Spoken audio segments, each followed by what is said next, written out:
Guys, so today we're going to be talking about media fact checking online. In today's minute, where we can access information so readily right at our fingertips on the web, get a lot of different, sometimes even contradictory news opinions and articles that we look into.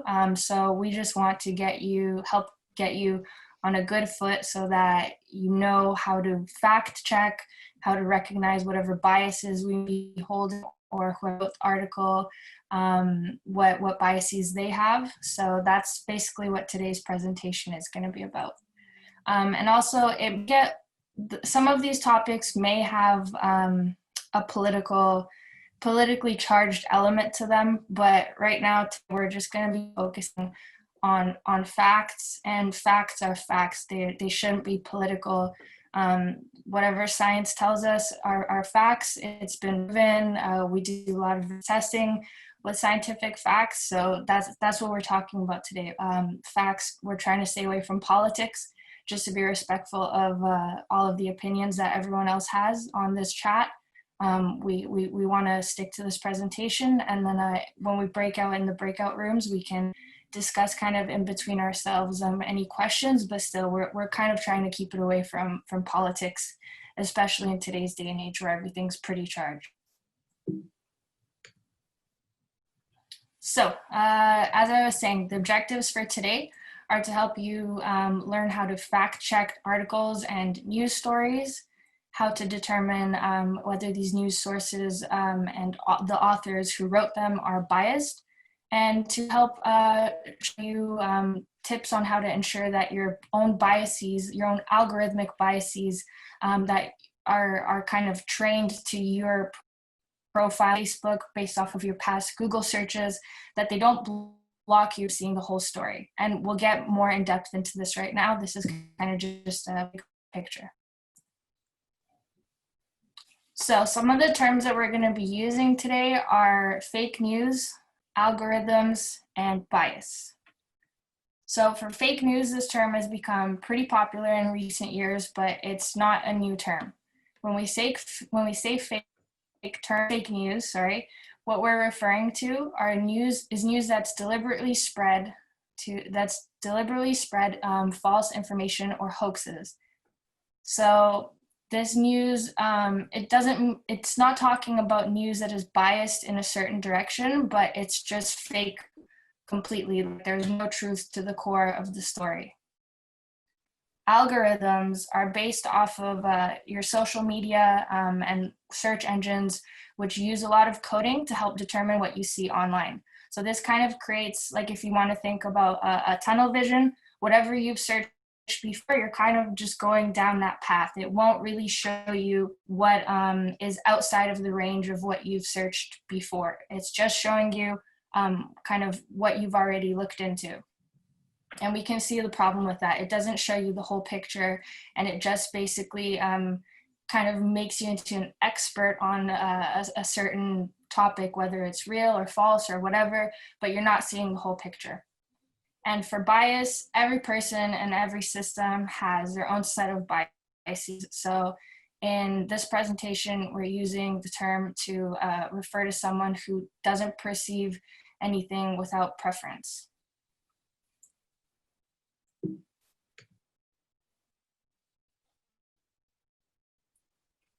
So for online media, one of the benefits that we've seen in the past is that there's a lot of democratization of news media, meaning that there's a lot more information out there. A lot of people can access it more. But this also means that a lot of the news out there can be false, because anyone can write anything and make my own website and say anything. And if I get enough likes and enough shares, then that will go across the world and kind of start like a wildfire. So one of the important things about having good news sources is that they have their own standards and journalistic codes of ethics, where they double check everything, and it kind of works like a network. There are a lot of other people that are involved in giving you the correct information. Whereas in today's day and age, one person can say something and that can spread across the world, and a lot of people will hear it, whether it's true or not, you don't know. So today we're focusing on how to get you fact checking and realizing that not everything that we see online is true, and some things are biased. So some types of unreliable news are satire and extremely biased sources. These are satires are sources that use humor, irony, exaggeration, ridicule, and false information to comment on current events. Sometimes they might seem a little real, because of just what they're saying. It may be humorous and have irony, so it might be hard to tell whether it's real or false. So that's one reason why we're bringing this up here. And for the extremely biased or hyper-partisan sources, we're talking about news or articles that have a particular point of view, and they just continue to confirm this. So it's kind of like the blinders or the tunnel vision. It's a similar idea. It'll just keep echoing and saying the same thing over and over again. And a lot of this relies on propaganda or information that's taken out of context, and opinions that are distorted as facts. Another source of unreliable news is called clickbait.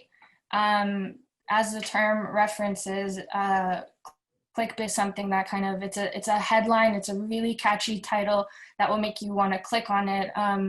And generally they're not credible, they're exaggerated, misleading, and often questionable headlines that are just there written to make you click on them.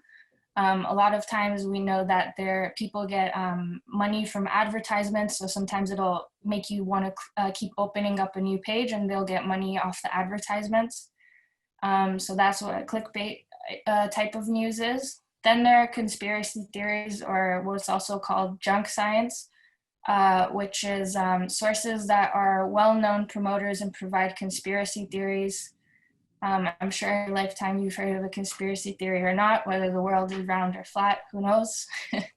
And then another source of news is fake news, which is news that is entirely fabricated information. It spreads deceptive content, or it really distorts the actual news reports. And this is often created purely for financial gain through online advertisement.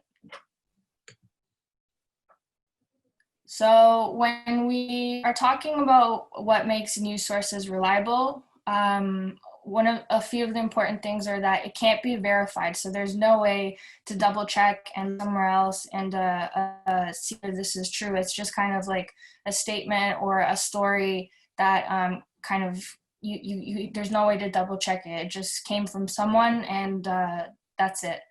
Often, I'll skip down a little bit, these unreliable news sources, they can't be verified. They often, at most times, don't have any expert opinions or cited sources, so it's not connected. Like that idea I was saying before about kind of news being like a network, there are a lot of people that are involved in researching and spreading the information, but unreliable news is often kind of just like in a vacuum. It's just one story or something like that, and you can't really connect it to more stuff.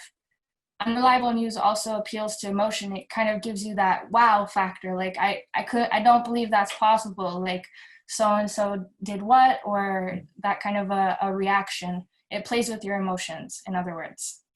Also, like I was saying with the network, it can't be found anywhere else. It's just one source that's saying that, and that's it. We don't know where else it came from. And also, fake news comes from fake sites. Some people have jobs from doing that, like satire news. Some people find it kind of funny, or to joke and make facts into something that they aren't. Or sorry, I should say the other way around, make something that isn't a fact into what other people fall for to believe.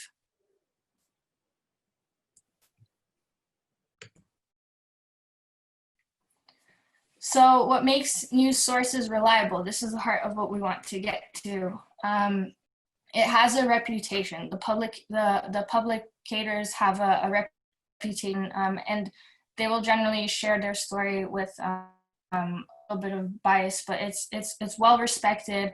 It has balanced reporting, and it's factual or fair information. It doesn't appeal to emotion, but it's readily available and can be verified. So you can find these news stories or statements in other places. It's in a network, in other words, like I said before. They also cite their sources. So they'll give expert opinions or like other studies or research that say the same thing. And also, they're not unique because it didn't just come from a vacuum, like it is the case for fake news.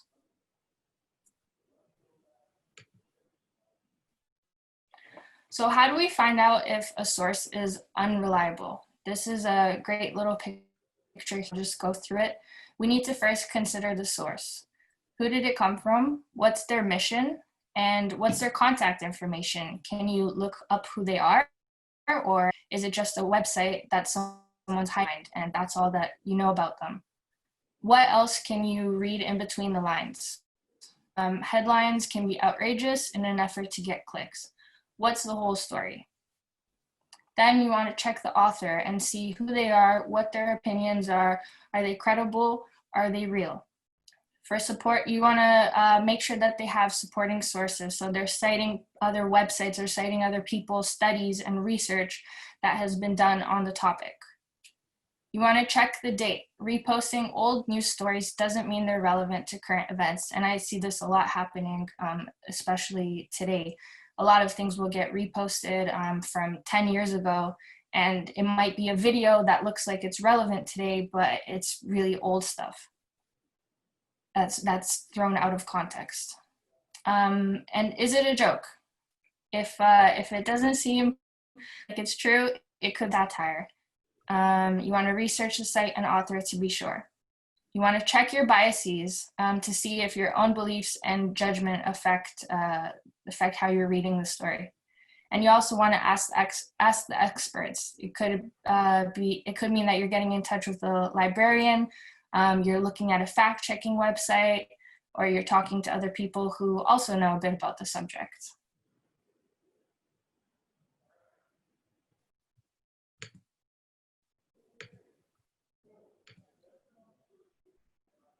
So we have a few fact-checking resources. I'm just gonna kind of outline them now. We are gonna look into Snopes a little bit later on. I'll open it up on my screen and we can see what it looks like. But these are just a couple websites that you can look into.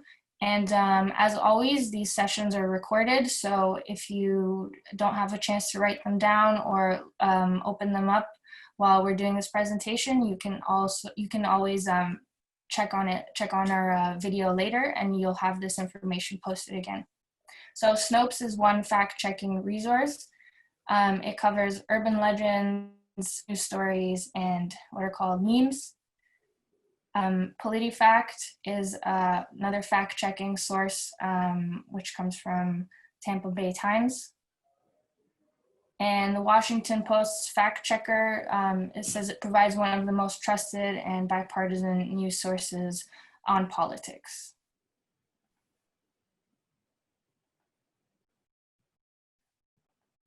Some sources that you can use to check bias are AllSlides, which gives you an interactive news and educational site. It'll give you a bias rating system intended to help you see different perspectives. I checked this out earlier, and for example, it would, on a certain event, it would give you like the left perspective, the centrist perspective, and the right-wing perspective on a certain event that's happening. So it'll kind of give you a bigger picture, and so you can see like how different people in society are talking about the same thing, just through their own different lenses. And then there's also the mediabiasfactcheck.com, which is short for MBFC.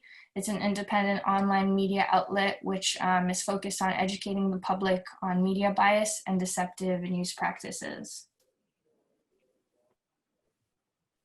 And it will it will categorize news sources from left to right, but it'll also list whatever is deemed as satire or conspiracy or pseudoscience sites.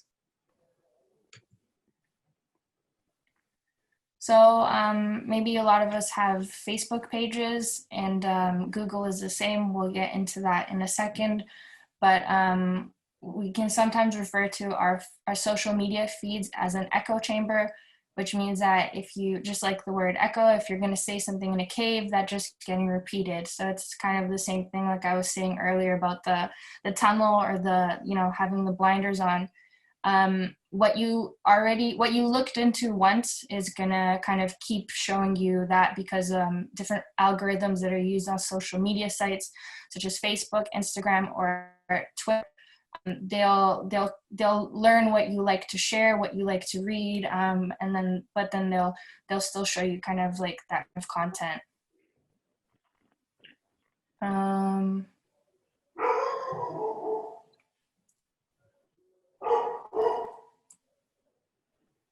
So also it's important to note here that it's always, it's important to have extra sources that you can check on. It's more important is having a better rounded idea of the facts or story on an issue.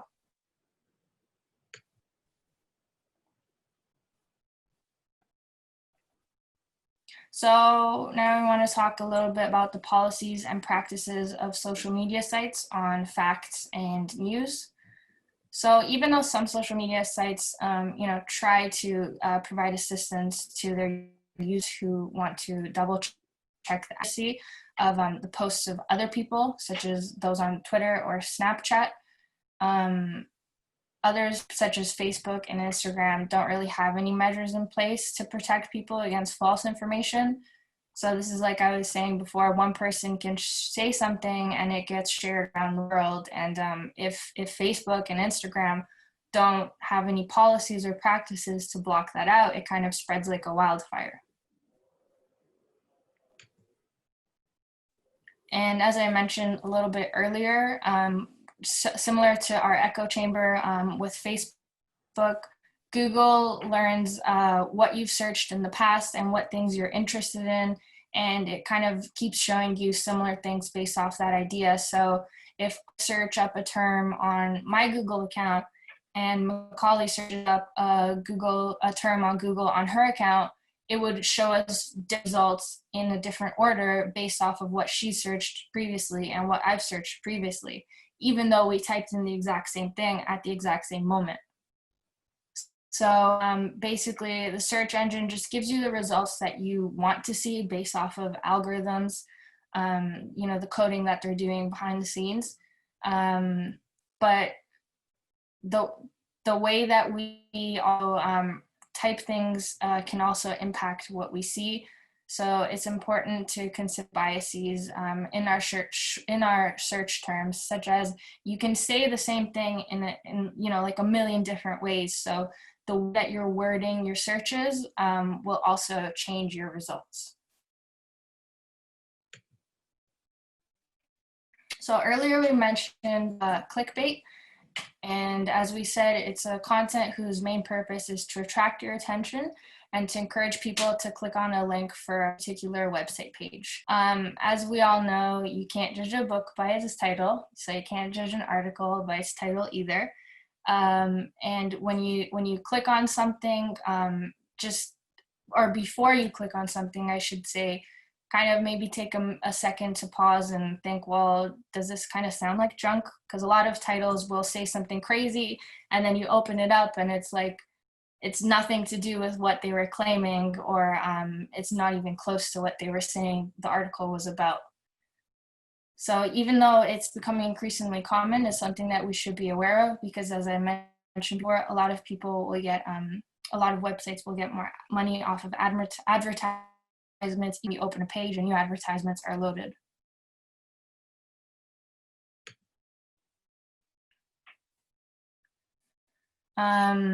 So opinions will bring more polarized opinions will bring more traffic to the site.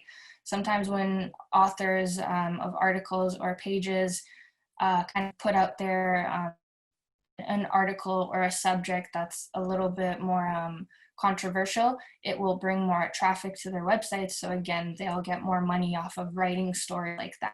So the ultimate takeaway message from this is to just be conscious and don't presume that anything to be unbiased, even when it's coming from otherwise trusted news sources.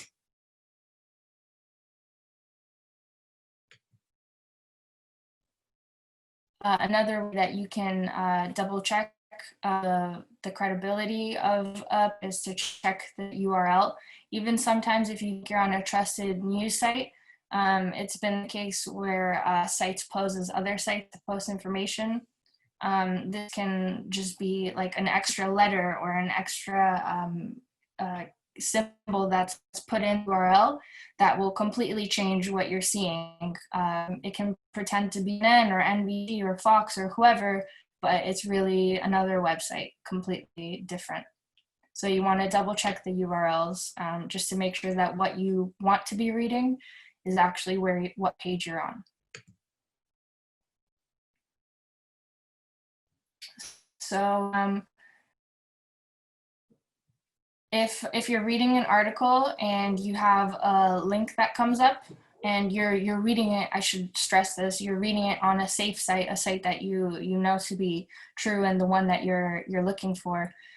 Sometimes they will link their whatever they're saying. It'll appear in blue and you can click on it and it'll take you to another page. Sometimes that's a way that other authors are sourcing their information or citing it. And sometimes you can, if you're reading like a news article, it will mention something that happened a couple days ago or a couple weeks ago, and then it'll give you that story on another website. So you'll kind of see how it's building up. So if you know you're on a safe website, you can click the link and you'll get more of a background picture. So now we'll just go into Snopes.com. So this is, when you open up Snopes.com, this is what you're gonna see. You can search whatever terms you want to appear. Hot 50, for example, would be like the top 50 news articles that they're kind of debunking today. Fact checks, we'll go into here. And it'll show you just different stories that they're going into. And again, I'll just remind you that a lot of these, they have kind of a political tone. That's kind of the way that stories catch your attention and play on things. But yeah, and I'll just bring your attention to what we see here on the right, like this advertisement. Like this says, do this to end toenail fungus. So a lot of times websites or advertisements will give you kind of like a panacea, a cure-all to something, like do this and you won't have cellulite ever. But as we know, the world is a bit more complex. You can't just necessarily go to one news source and catch the whole story. You can't just do one thing and you'll be cured of something. The world is a bit more complex place. So that's how some advertisers will play on your will kind of try and misrepresent the facts. Yeah, and I just went in here to see how Snopes does their fact checking, and they say here that they try and contact other people who are more knowledgeable in the topic. These could be scientific researchers, other news articles. They look into interview transcripts and anything related to a topic. So like I would also stress that even though you read something, it's always a good idea to just go and double check and look something up on another website, type it in again on Google. If you can't find that claim or that article, that story, that statement, whatever it is you're looking into, if you can't find it somewhere else, is it true? Because anyone can write one thing and then that will stay there forever on the internet. But we really want to double check and make sure that the information we're getting is good, because in today's day and age, as I mentioned at the beginning, anyone can say anything. It's a good thing that we have so much technology, but it can also be a bad thing if you don't know how to navigate these kind of like fact checking and bias awareness processes. So as I said, this is we talked about this earlier. This is all sides. This is what Joanna was talking about earlier when there was like the perspectives. So it has this on Confederate monuments, and it has sites. If you click here, you'd see the left perspective. You'd be able to see articles from left-leaning news sources or sites, and you'll see the center perspective and the right perspective, which is a really neat tool for any sort of hot topic news. You can go in and check all sides of it, which is always important, whether you agree with all the views or not, to give you a rounder idea, not just of the facts, but of why people say certain things or what they're saying. And it can really be a good tool. The best thing on this site that I would say is, sorry, where is it in here? Media bias. This section right here allows you to check the media bias at certain sites. So the list here, kind of this left, very left, center, right, very right sites. And when you go down here, you'll see all their bias ratings. You can see how many people agree. If it's dark green, it means like a lot of people really, really agree with it. Some people, if it's kind of red, it means that people not so much agree with it. More so disagree with their opinion of it. But what's really great about here is you can search not just news media, you can search an individual author, a think tank or a policy group. So the groups that, write policy and hand them over to politicians to try to make law, that kind of stuff. You can check those companies out and reference it. So it's really, really great. And you can just use this search tool here to search a person and what this site is deemed their bias. Again, some people disagree with it, but it's good because it gives their opinion, plus if the general public agrees with it, and you can see how many people have given that opinion. So again, there's still some work on your own end for determining what those biases are, but it's a super cool tool that just allows you to check. And it's interesting for you if you are unsure of like the biases you hold, and that you really agree with the certain opinions of a certain site, you can go on there and you can go, this is where the general public thinks I lean, which is just interesting. And it's a cool thing to understand and know about yourself, especially when reading news.